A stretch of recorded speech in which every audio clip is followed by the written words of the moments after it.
Cinema ನೋಡಿದಾಗ ಯಾರು ನಿರ್ದೇಶಕರು ಅನ್ನೋದು ತಲೆಗೆ ಬರುತ್ತೆ. ಹಾಗೆ ಅದ್ರ ಜೊತೆಗೆ ಮುಂಚೆ ಯಾವ ಫಿಲಮ್ ಮಾಡಿದ್ರು ಅಂತಲೂ ನಾನು ಕೇಳಿದೆ. ಇಲ್ಲ ಇದು ಅವರು ಫಸ್ಟ್ ಫಿಲಮ್ ಅಂತ ಹೇಳಿದ್ರು, ಬಟ್ ಎಲ್ರಿಗೂ ನಿಮಗೂ ಗೊತ್ತಿರುತ್ತೆ ಅದು ಇಸ್ ಸೋ ಪ್ರಾಮಿಸಿಂಗ್ ಅಂತ. ಸೊ ಪ್ಲೀಸ್ ಚೇತನ್ ಕೇಶವ್ ಅವರು, I know how emotional he was when Dattanna sir was talking. So over to Chetan. ಎಲ್ರಿಗೂ ನಮಸ್ಕಾರ. ಇಲ್ಲಿ ತನಕ ಫ್ರಮ್ ಡೇ ಒನ್ನಿಂದ ಪ್ರಿಂಟ್ ಮೀಡಿಯಾ, ಪ್ರೆಸ್ ಮೀಡಿಯಾ ಮತ್ತು ಡಿಜಿಟಲ್ ಮೀಡಿಯಾ ತುಂಬ ಸಪೋರ್ಟ್ ಮಾಡಿದ್ದೀರಾ. ಖಂಡಿತ ನಾನು ಅದನ್ನು ಮರೆಯಲ್ಲ. ಯಾಕೆಂದರೆ ಫಸ್ಟ್ ಡೇ ನಾನು ಈ ಥರ ಒಬ್ಬ ಡೈರೆಕ್ಟರ್ ಆಗಿದ್ದೀನಿ ಅಂತ ಒಂದು ಪ್ರೆಸ್ ಮೀಟ್ ಮಾಡಿದಾಗ ತುಂಬ ಒಳ್ಳೆ ರೀತಿ ಬರೆದಿದ್ರಿ, ಸಪೋರ್ಟ್ ಮಾಡಿದ್ರಿ. ಆ ಖುಷಿ ಖಂಡಿತ ನನಗಿದೆ. ಸಿನಿಮಾ ರಿಲೀಸ್ ಆ ಪ್ರೋಸೆಸ್ ಎಲ್ಲನೂ ಬಾಲು ಸರ್, ಕೃಷ್ಣ ಸರ್ ಎಲ್ಲ ಹೇಳಿದ್ದಾರೆ. ಬಟ್ ನನಗೆ ಪರ್ಸ್ನಲಿ ಒಂದು ಭಯ ಸ್ಟಾರ್ಟ್ ಆಯಿತು. ಅಂದರೆ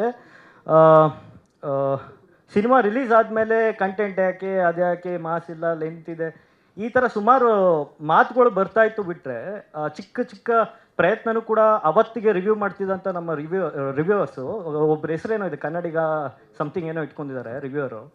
ಅವರು 4 ತಮಿಳು ತೆಲುಗು ಸಿನಿಮಾಗಳೇ ಮಾಡಿದ್ದಾರೆ. ಅವ್ರ ಅಕೌಂಟ್ ಹೋಗಿ ಚೆಕ್ ಮಾಡಿ, ಕನ್ನಡ ಸಿನಿಮಾ ಯಾವುದೂ ಮಾಡಿಲ್ಲ ಆ ವ್ಯಕ್ತಿ. ಅಂದರೆ ಸಿನಿಮಾ ಅಂದರೆ ಆ ಥರ ರಿವ್ಯೂವರ್ಸ್ ಅಂತಂದರೆ ಯಾವ ಥರ ಸಿನಿಮಾ ನೀವು ರಿವ್ಯೂ ಮಾಡ್ತೀರಾ? ಇಲ್ಲ ಒಂದು 20 ಕೋಟಿ ಬಜೆಟ್ ಸಿನಿಮಾ, ಸ್ಟಾರ್ ಸಿನಿಮಾನೇ ಮಾಡ್ತೀರಾ ಅಂತಂದರೆ 20 ಕೋಟಿ ಇನ್ವೆಸ್ಟ್ ಮಾಡುವಂಥ ಸ್ಟಾರ್ಸ್ ಎಷ್ಟು ಜನ ಇದ್ದಾರೆ ಕನ್ನಡದಲ್ಲಿ? ಹಂಗಾರೆ ಎಷ್ಟು ಸಿನಿಮಾಗಳು ಬರಬೇಕು? 4ರಿಂದ ಒಂದು 5 ಸಿನಿಮಾ ಬರಬೇಕು ವರ್ಷಕ್ಕೆ ಕನ್ನಡ ಇಂಡಸ್ಟ್ರಿಗೆ. ಸೊ ಇದೆಲ್ಲ ಕೇಳಿದಾಗ ಖಂಡಿತ ನನಗೆ ಒಂದು ಕಡೆ ಬೇಜಾರಾಯಿತು, ಒಂದು ಕಡೆ ಭಯ ಆಯಿತು. ಅಯ್ಯೋ, ಕಂಟೆಂಟ್ ಸಿನಿಮಾ ಮಾಡಿ ತಪ್ಪು ಮಾಡ್ಬಿಟ್ನಾ?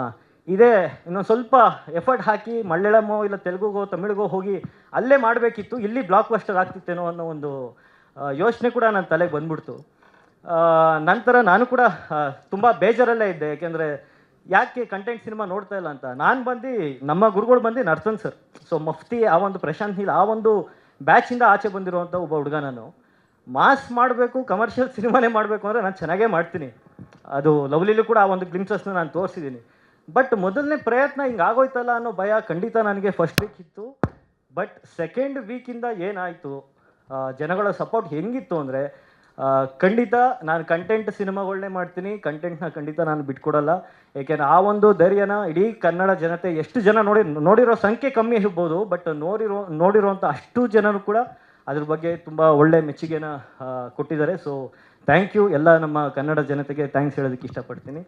ಇನ್ನು ದತ್ತಣ್ಣ ಸರ್ ಹೇಗೆ ಅಂದರೆ ಸ್ಟಾರ್ಟಿಂಗ್ ನಾನು ಸ್ಟೋರಿ ನರೇಟ್ ಮಾಡಿದಾಗ ಅವ್ರು ಹೇಳಿದ್ರು, ಅಂದರೆ ನನಗೆ ಇಡೀ ಕಂಪ್ಲೀಟ್ ಸ್ಕ್ರಿಪ್ಟ್ ಬೇಕು, ಬರೀ ನನ್ನ ಕ್ಯಾರೆಕ್ಟರ್ ಎಕ್ಸ್ಪ್ಲೈನ್ ಮಾಡಿದ್ರೆ ನಾನು ಸಿನಿಮಾ ಮಾಡಲ್ಲ, ಇಡೀ ಸಿನಿಮಾ ಕಥೆನ ನಾನು ಕೇಳಿ ನನಗೆ ಇಷ್ಟ ಆದರೆ ಮಾತ್ರ ಮಾಡ್ತೀನಿ ಅಂತ.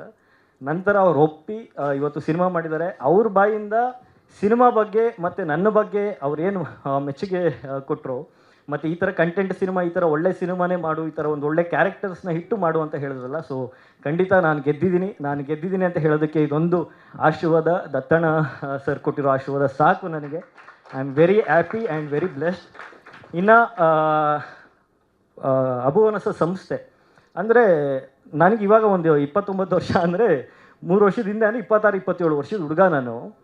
ಅವತ್ತಿಗೆ ಹೋಗಿ ಅವ್ರಿಗೆ ಕತೆನ ನರೇಟ್ ಮಾಡ್ತೀನಿ. ಬಜೆಟಲ್ಲೂ ಕೂಡ ಆ ಒಂದು ಬಜೆಟ್ ಹೇಳಿದಾಗ ಅವರು ಯಾವುದೇ ರೀತಿ ಭಯ ಪಡಲಿಲ್ಲ, ಯೋಚನೆ ಮಾಡಲಿಲ್ಲ.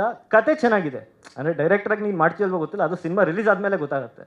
ಬಟ್ ಕತೆ ಚೆನ್ನಾಗಿದೆ. ಈ ಕತೆ, ಈ ಥರದ್ದು ಒಂದು ಕಂಟೆಂಟ್ ಇರುವಂಥ ಸಿನಿಮಾಗೆ ನಾವು ಸಪೋರ್ಟ್ ಮಾಡ್ತೀವಿ ಅಂತ ಒಬ್ಬ ಡೆಬ್ಯೂ ಡೈರೆಕ್ಟ್ರಿಗೆ ಸಪೋರ್ಟ್ ಮಾಡುವಂಥ ಮನಸ್ಸಿರುವಂತಹ ಪ್ರೊಡಕ್ಷನ್ ಹೌಸ್. ಸೊ ಈ ಒಂದು ಅಭುವನಸ ಸಂಸ್ಥೆನ ನಾವು ಉಳಿಸ್ಕೊಳ್ಳೋದು ನಮ್ಮ ಜವಾಬ್ದಾರಿ ಕೂಡ ಆಗುತ್ತೆ. ಸೊ ಪ್ಲೀಸ್ ಈ ಥರದ ಒಂದು ಪ್ರೊಡಕ್ಷನ್ ಹೌಸ್ಗೆ ಸಪೋರ್ಟ್ ಮಾಡಿ. ನಮ್ಮ ಪ್ರೊಡ್ಯೂಸರ್ ರವೀಂದ್ರ ಕುಮಾರ್ ಅವರಾಗಿರಲಿ, ನಮ್ಮ ಬಾಲು ಸರ್, ಕೃಷ್ಣಣ್ಣ, ವಿನು ಅಣ್ಣ, ಅಪ್ಪು ಅಣ್ಣ, ಸೊ ಮಹೇಶ್ ಅಣ್ಣ, ಈ ಥರ ಒಂದು ಸುಮಾರು ಜನ ಒಂದು ಟೀಮ್ ಇದೆ ಈ ಅಭುವನಸ ಸಂಸ್ಥೆ. ಯಾಕೆ ಇಷ್ಟು ಗಟ್ಟಿಯಾಗಿದೆ, ಇವತ್ತಿಗೆ 25 ಡೇಸ್ ಸೆಲೆಬ್ರೇಷನ್ ನಾವು ಮಾಡ್ತಾ ಇದ್ದೀವಿ ಅಂದರೆ ಆ ಒಂದು ಸಂಸ್ಥೆಗೆ ಅಷ್ಟು ಸ್ಟ್ರಾಂಗ್ ಆಗಿದೆ. ಆ ರೀಸನಿಂದ. So thank you sir, thank you ಅಭುವನಸ. ಸ್ವಾದಿಷ್ಟತೆಯ ಸ್ವಾದ, ತಾಜಾತನದ ಆಹ್ಲಾದ, ಉತ್ತಮ ಆರೋಗ್ಯ ಮತ್ತು ಹೆಚ್ಚಿನ ರೋಗ ನಿರೋಧಕ ಶಕ್ತಿಯ ವೃದ್ಧಿಗೆ ಈಗ ನಿಮಗೆ ಸಿಗುತ್ತಿದೆ ಉತ್ತಮ ಗುಣಮಟ್ಟದ ಪೌಷ್ಟಿಕಾಂಶ. Shri Vaidik millet health mix, ಇದು ಸಿರಿಧಾನ್ಯಗಳ ಸಂಪತ್ತು.